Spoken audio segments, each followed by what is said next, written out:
አንዴ 28 እና አንዴ 29 ሌላ ጊዜም 30 ወይም 31 እያለ የማይዋዥቅና 30 ቀናትን የያዙ 12 ወራትንና መሸጋገሪያ ጳጉሜን ያካተተ ብቸኛው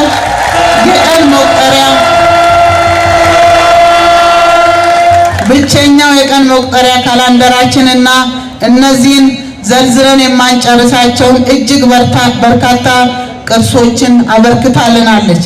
ይህ በዓል ቅድስት ቤተክርስቲያን እንደምታስተምረው የደህንነታችን ምስጢር የሆነው የክርስቶስ መስቀል በአይሁድ ተቀብሮ ከ300 ዓመት በላይ ከተደበቀበት ቦታ በንግሥት እሌኒ የተገኘበት ዕለት ነው።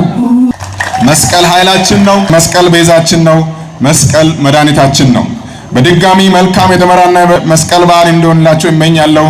ጌታችን አምላካችን መድኃኒታችን ኢየሱስ ክርስቶስ ስለኛ ተላልፎ በመስጠት ቅዱስ ሥጋውን የቆረሰበት ክቡር ደሙን ያፈሰሰበት መስቀል ሃይማኖታዊ ትርጉም አለው። መስቀል መዳኛችን የተረጋገጠበት፣ መርገም ሥጋ መርገም ነፍስ የተወገደበት፣ ዲያብሎስ የተሸነፈበት፣ የጥል ግድግዳ የፈረሰበት፣ እርቅ የተፈጸመበትና ፍቅር የወረደበት፣ አምላካዊ ይቅርታና ሰላም የተገኘበትና እግዚአብሔር ፍቅር የተገለጠበት ነው። ይህ ሁኔታ ያላስደሰታቸው ጨቋኞች መስቀሉን ከሰው ደብቀው ቀበሩት። ቦታውንም የቆሻሻ መጣያ እንዲሆን አደረጉት። የቀበሩ ሰዎች መስቀሉ ከምድር ገጽ እንዲሰረዝ እምነቱም በክርስቲያኖች ልብ ተፍቆ እንዲጠፋና ለዘላለም እንደተቀበረ የሚቀር መስሏቸው ነበር። ነገር ግን ታላቁ ንጉሥ ቆስጠንጢኖስ እናት ንግሥት እሌኒ ከቁስጥንጥንያን ተነስታ ከጌታችን መድኃኒታችን ኢየሱስ ክርስቶስ መስቀል ከተቀበረበት ለማውጣት ወደ ኢየሩሳሌም ሄደች። ኢየሩሳሌም በደረሰች ጊዜ የጌታችን መስቀል ተአምራት እንዲያደርግ አይሁድ በምቀኝነት ቀብሮት ነበርና የተቀበረበት ቦታ የሚያሳያት አታ በመፈለግ ብዙ ጊዜ አሳለፈች።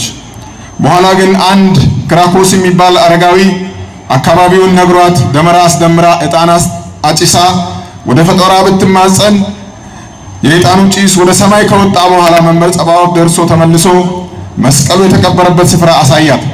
መስቀሉንም አገኘች። ክፎች እንደዚሁም ለክፋት መትጋታቸው በመስቀሉ ቤዛነት የሚያምኑትን አላሸነፈም። ተራራን ንዶ አፈሩን ደርምሰው አቧራውን ጠርገው መስቀሉን ከማግኘት አላገዳቸውም። ንግሥት እሌኒ በእግዚአብሔር ፈቃድ እና በዓላማ ጽናት ያሰበችውን አሳክታለች።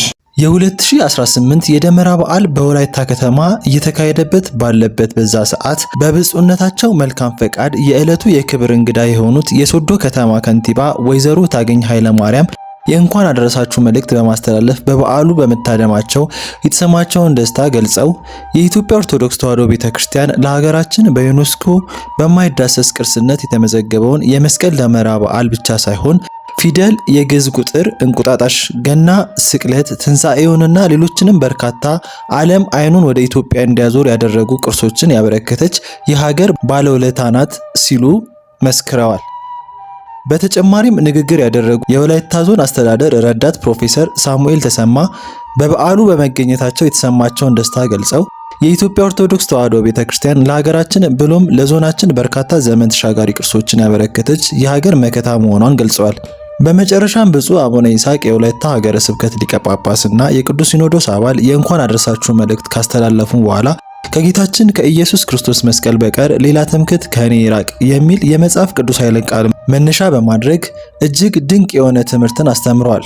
በብፁዕነታቸው ጸሎትና ቡራኬ ከመንግስት ባለስልጣናት ጋር በጋራ ደመራውን በመለኮስ የበዓሉ ፍጻሜ የሆነ ሲሆን ክብርት ከንቲባ ያደረጉት ንግግር ግን በብዙዎች ልብ አንደበት ውስጥ የቀረ ሆኗል። ምክንያቱ ደግሞ በወላይታ ከተማ ውስጥ እንደሚታወቀው በብዛት የፕሮቴስታንት ሃይማኖት ተከታዮች የሚገኙ ሲሆኑ ከዚህ ከተማ እንዲህ አይነት ያለ ምስክርነት የሚጠበቅ ባለመሆኑ ነው።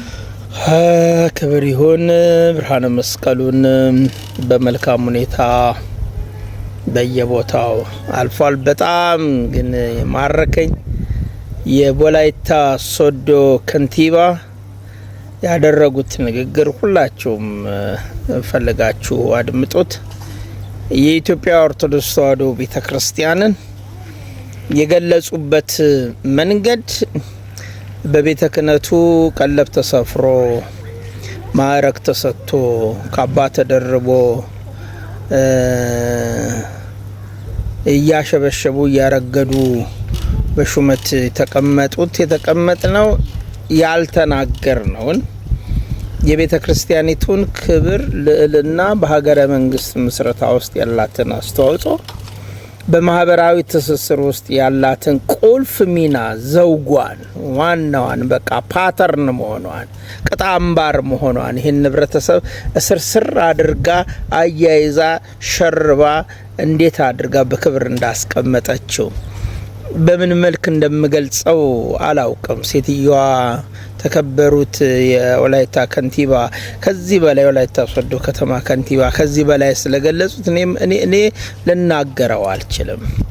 እግዚአብሔር ይባርኮት። ክብርት የወላይታ ሶዶ ከንቲባ ንግግሮ ያማረ ነው፣ ውበት ያለው ነው።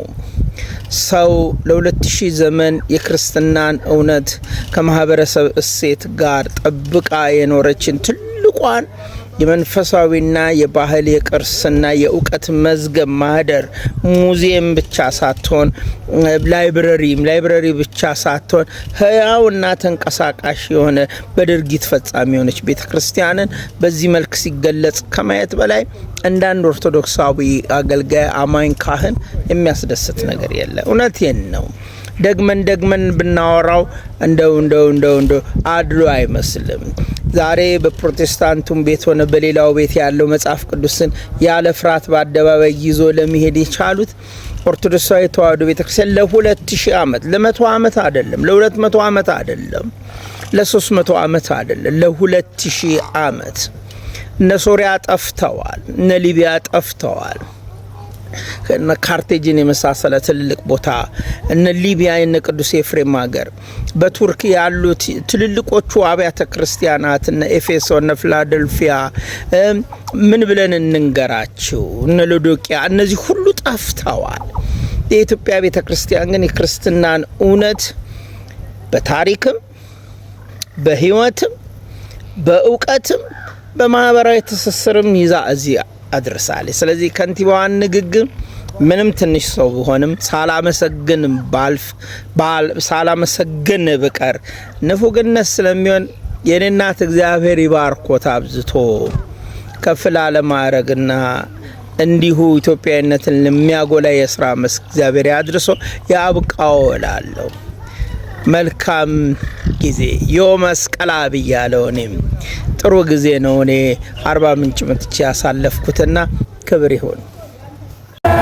ስለ ማርያምን በብፁዕ አባታችን በአቡነ ይስሐቅ የወላይታ ሀገረ ስብከት ሊቀ ጳጳስና የቅዱስ ሲኖዶስ አባል ስጦታ እያበረከቱ ነው የሚገኙት። ዮዮ ማስቃላ እንኳን አደረሳችሁ።